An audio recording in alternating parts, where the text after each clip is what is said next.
大家好，我是美食多。80岁老奶奶告诉我，米和生姜一起炒，没想到这么厉害，太实用了。生姜是我们日常生活中必不可少的一种配菜。我们在家里炖鱼或者是炖猪肉的时候，必不可少的就是生姜了。很多朋友都知道生姜有去腥增香的作用，但往往忽略了生姜的这一个用途。不知道大家有没有听说过这样一句俗语，早吃姜赛参汤，晚吃姜赛砒霜。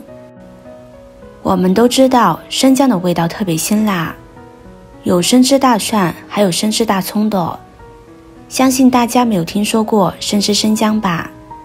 生姜的味道实在是难以下咽，它的味道实在是太重了，所以很多朋友都会拿生姜和米一起炒。我家有个80岁的老奶奶，她告诉我，在他们那个年代，经常把生姜和米放在一起炒，然后直接拿来泡水喝，是一道不错的茶叶。这道茶叶又被称为姜米茶。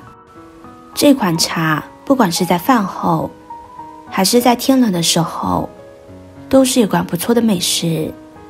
很多朋友都知道这道姜米茶，但总掌握不了姜米茶的正确做法。今天就把这个做法详细的分享给大家，赶紧跟着视频一起来看看是怎么做的吧。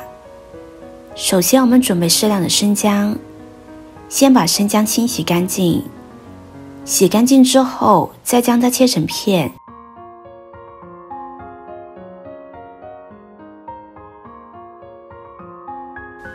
然后再切成细丝。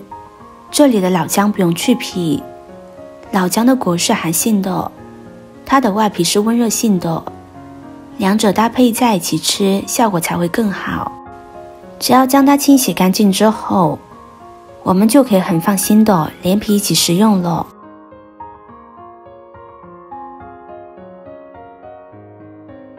切好之后先放入盘中，接着再准备100克的小米。小米是中国比较流行的一种粗粮，营养价值非常丰富，含有大量的脂肪、不饱和脂肪酸。除此之外，还含有大量的维生素 E、膳食纤维，吃了之后对我们人体是非常好的。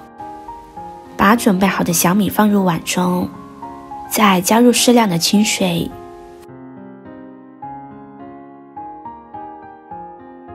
下手把小米清洗干净，洗掉它表面的灰尘和脏东西，清洗1到2次就可以了。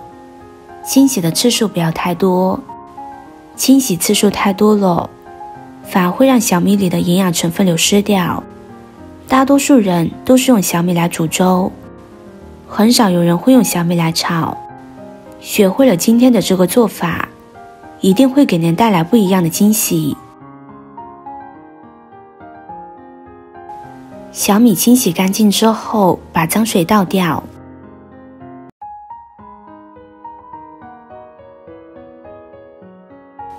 洗干净的小米先放在一旁备用。下面再准备一小把红枣。说起红枣，相信很多人都不陌生，都知道红枣具有很高的营养价值，而且它肉多又甜。很多人在平时都喜欢将红枣当作零食食用，而且红枣的营养也是很高的。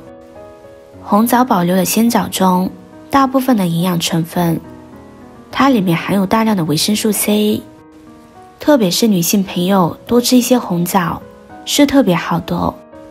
很多人觉得红枣看着很干净，所以在使用之前不会去清洗它，但其实红枣表面有很多褶皱，容易藏匿灰尘，所以在吃之前一定要将它彻底的清洗干净，这样再去食用才会更加的放心。红枣洗干净之后，控水捞出，放到厨房纸上或者餐纸上，将它表面的水分擦干，这样更加方便下一步的操作。接着再把红枣剪成小块，顺便去掉枣核。剪成小块之后，红枣的营养成分更容易释放出来，而且把枣核去了，更加方便老人或者小孩食用。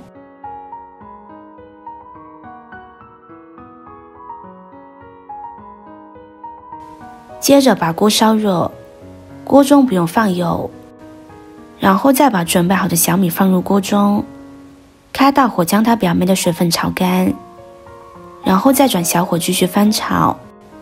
朋友们、家人们，视频看到这里了，麻烦您动动您发财的小手，帮忙点一个免费的 like。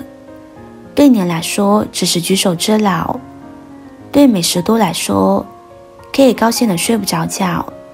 现在这个视频就辛苦您帮美食多点赞转发一下吧，非常感谢大家的支持和鼓励。小米表面的水分炒干之后，再将准备好的姜丝放入里边继续翻炒，用中小火将小米炒至微黄色。小米炒至变色之后，姜丝已经快变色了，然后再把准备好的红枣倒入里边，继续用中小火快速翻炒。随着锅里的温度不断升高，里边的生姜和红枣也在慢慢的炒干，整个过程大约15分钟。大家在炒的时候一定要有耐心，做一次15分钟，接下来连喝半个月都是没有问题的。这样炒好的茶，我们可以将它自然放凉之后，然后放到密封罐中保存，放半个月都是没有问题的。炒成这个样子就可以关火，将它自然放凉之后，再放入密封罐中保存。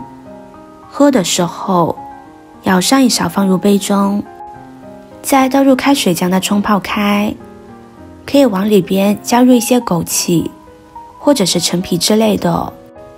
喜欢喝甜味的也可以放入2颗冰糖，喝的时候直接用水冲泡就可以喝，非常的方便。